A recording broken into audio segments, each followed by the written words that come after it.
Senhor Jesus, amados irmãos e irmãs, tudo bem? Bom dia.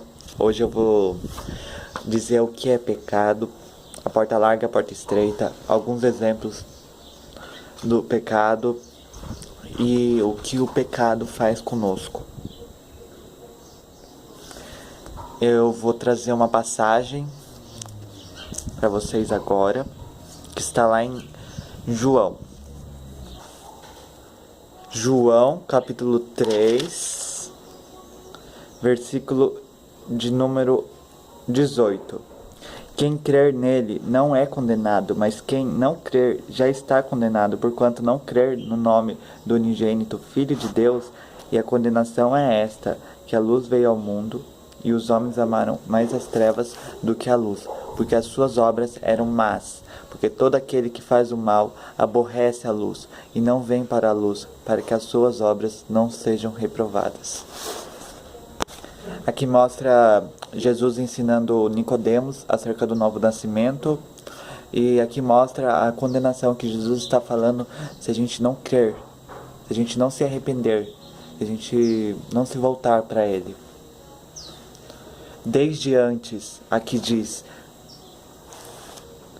e a condenação é esta, que a luz veio ao mundo, e os homens amaram mais as trevas do que a luz, porque as suas obras eram más. Então, quando o pecado entrou no mundo, é como se os nossos olhos espirituais se fechassem para a verdade, sabe?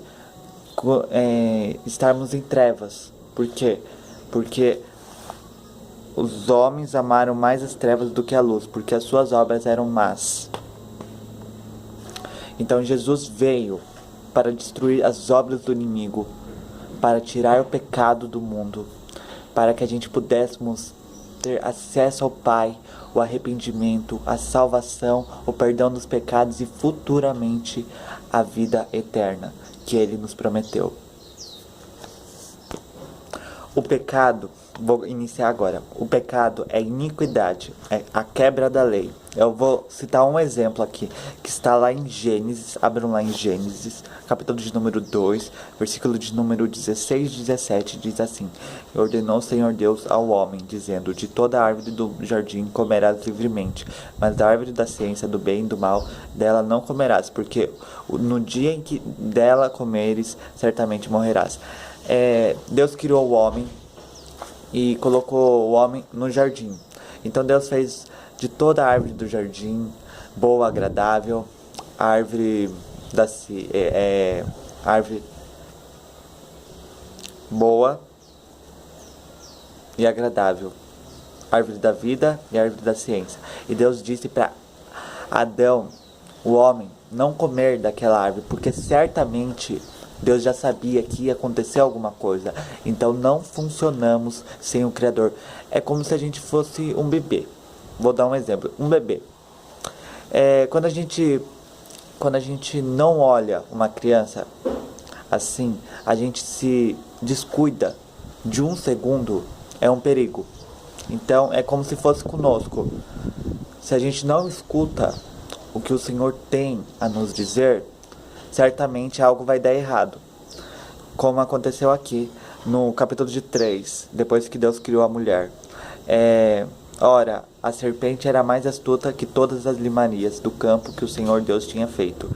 E esta disse à mulher: é assim que Deus disse: não comereis de toda a árvore do jardim? E disse a mulher à serpente: do fruto das árvores do jardim comeremos, mas do fruto da árvore que está no meio do jardim, disse Deus: não comereis dele, nem dele tocareis, para comereis dele, nem nele tocareis, para que não morrais. Então a serpente disse à mulher: certamente não morrereis, porque Deus sabe que no dia em que dele comerdes, se abrirão os vossos olhos, serei como Deus, sabendo o bem e do mal. Então quem estava na serpente? Satanás. E Satanás é quem? O pai da mentira. E é o nosso inimigo, que é as coisas das trevas, principados e potestades, que é o nosso inimigo, Satanás. Então ele é o nosso enganador, acusador. Ele vem como um anjo de luz para que, vou dar um exemplo, como simples, sabe? Mas para que tenhamos um comportamento errado, para que a gente venha a cair, para que os lobos venham a latir, como está aqui. E vendo a mulher que aquela árvore era boa para se comer e agradável aos olhos, e árvore desejável para dar entendimento, tomou do seu fruto e comeu, e deu também ao seu marido, e ele comeu com ela. Então, Satanás sabia que não podia ir até o Senhor, como se diz, destruir. Então, ele ia fazer com quem? Com a criação. E qual a principal criação? O homem. Para que fecharmos os olhos da verdade. Que é quem? Cristo. Então, como eu disse aquela hora, a luz veio ao mundo e os homens amaram mais as trevas do que a luz, porque as suas obras eram más. Era da carne. E o salário do pecado é a morte, como está lá em Romanos 6:23. Então, os olhos deles se abriram e os cegaram espiritualmente. Então foram abertos os olhos de ambos e conheceram que estavam nus, e coceram folhas de figueira e fizeram para si aventais. E ouviram a voz do Senhor Deus, que passava no jardim pela viração do dia, e escondeu-se Adão, a sua mulher, da presença do Senhor Deus, entre as árvores do jardim. Quando a gente faz algo de errado, a gente se esconde, sabe? E qual é a reação dos nossos pais? Triste, sabe? Não é aquilo que ele queria para nós.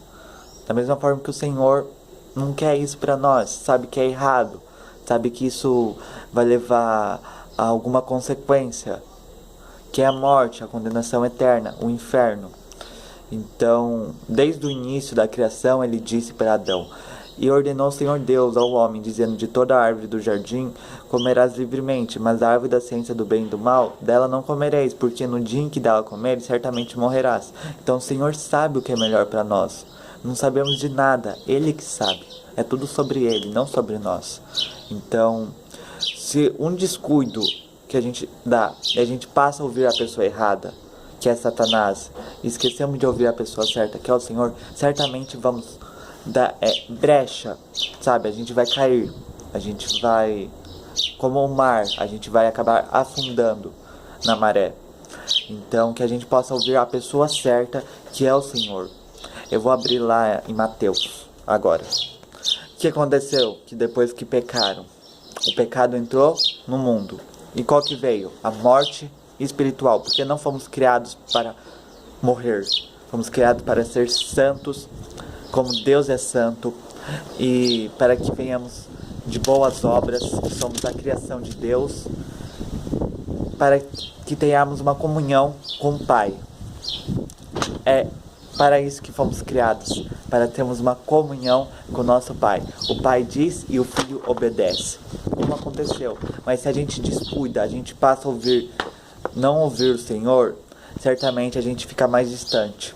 A gente morre espiritualmente, a gente se esfria, a gente faz errado. E a gente dá, às vezes, brecha por coisas pequenas para que o inimigo tome posse. Porque ele diz, mas ele não faz com que a gente dá o primeiro passo. E sim porque tenhamos brecha para isso. Então somos pecadores, mas como doentes. Então Deus enviou seu Filho, Jesus Cristo, para fazer a vontade do Pai, que era o quê? Era matar seu Filho, que era na cruz, para que venhamos justificados de todos os nossos pecados, que é a nossa fé e a graça. Não foi de graça, teve um preço. Para que venhamos ter a salvação, o perdão dos pecados, futuramente a vida eterna e o seu nome escrito no livro da vida, porque não há condenação para aqueles que estão em Cristo Jesus. Então, a morte é a terrena, que é a morte espiritual, quando o pecado entrou no mundo. Porque quem semeia da carne colherá condenação, mas aquele que semeia do Espírito colherá a vida eterna. Então eu trouxe uma passagem aqui, agora é sobre a porta larga e a porta estreita, que está aqui em Mateus capítulo 7, versículo de número 13. Olha como o Senhor é tão bom. Ele diz para que a gente venha entrar pela porta estreita. Porque está aqui no versículo 13 de capítulo 7 de Mateus. Entrai pela porta estreita, porque larga é a porta e espaçoso é o caminho que conduz à perdição, e muitos são os que entram por ela. E porque estreita é a porta e apertado o caminho que leva à vida, e poucos há que a encontrem. Acautelai-vos, porém, dos falsos profetas que vêm até vos vestidos como ovelhas, mas interiormente são lobos devoradores. Por seus frutos os conhecereis. Porventura colhem-se uvas dos espinheiros ou figo dos abrolhos? Então Deus dá dicas, o Senhor nos dá dicas de como conhecer verdadeiramente um cristão ou não, que são os seus frutos. Como aqui diz, por seus frutos conhecereis. Então o Senhor diz aqui no versículo 13 para que a gente venha entrar pela porta estreita, mas poucos que entram nessa porta, mas a larga são muitos que entram. Que é o que é a porta estreita? É o céu, e a porta larga é o inferno. Então, como está aqui, entrar pela porta estreita, porque larga é a porta, espaçoso o caminho que conduz à perdição, e muitos são os que entram por ela. Porque estreita é a porta, e apertado o caminho que leva à vida, e poucos há que encontrem. Então, poucos querem se arrepender, poucos querem a sã doutrina. E que a gente venha a orar para que o Senhor abra seus olhos, para que cheguem ao arrependimento, para que conheçam a verdade, e a verdade os libertará. Porque o inimigo quer enganar. Antes estávamos como trevas. O inimigo enganou, assim, fechando os nossos olhos para a verdade. A gente amando as trevas do que a luz. Então Jesus veio ao mundo para destruir as obras do maligno, para tirar o pecado do mundo, Cordeiro de Deus que veio tirar o pecado do mundo, para que venhamos ter a salvação, perdão dos pecados, o arrependimento, o nome escrito no livro da vida, o perdão dos pecados, e futuramente a vida eterna. Para que venhamos voltar para a maravilhosa luz, para que o Senhor restaure a vida do pecador, fazendo santo diante de Deus. Como doentes, e o médico nos recebeu, e o que ele fez? Sarando nossas feridas, purificando de toda injustiça, perdoando os nossos pecados e uma nova vida no Senhor Jesus. Eu vou citar alguns exemplos aqui. Vou citar o primeiro aqui, depois que eu citar essa passagem, esse versículo, que está em Apocalipse capítulo 1, versículo 8. Eu sou o Alfa e o Ômega, o princípio e o fim, diz o Senhor que é, que era, o que é de vir, o Todo-Poderoso. Apocalipse capítulo 1, versículo 8. Então, ele é o mesmo de ontem, hoje e sempre. Ele sabe quem vai para o céu e quem vai para o inferno. Então, ele é tão bom que deixou a gente tomar essa decisão, que é o livre-arbítrio. Para a gente tomar essa decisão, uma vida com ele, uma vida sem ele. Uma vida com Cristo ou uma vida sem Cristo. Uma vida com Cristo é céu. Uma vida sem Cristo é a morte, é a condenação eterna, é o inferno. Então, vou citar alguns exemplos que o Senhor deu, que leva ao inferno. Uns exemplos que ele deu, quem iria, que está lá no versículo 15 de capítulo 22, em Apocalipse. Ficarão de fora os cães, os feiticeiros, e os que prostituem, e os homicidas, e os idólatras, e qualquer que ama e comete a mentira. Aqui estava falando sobre o trigo e o joio.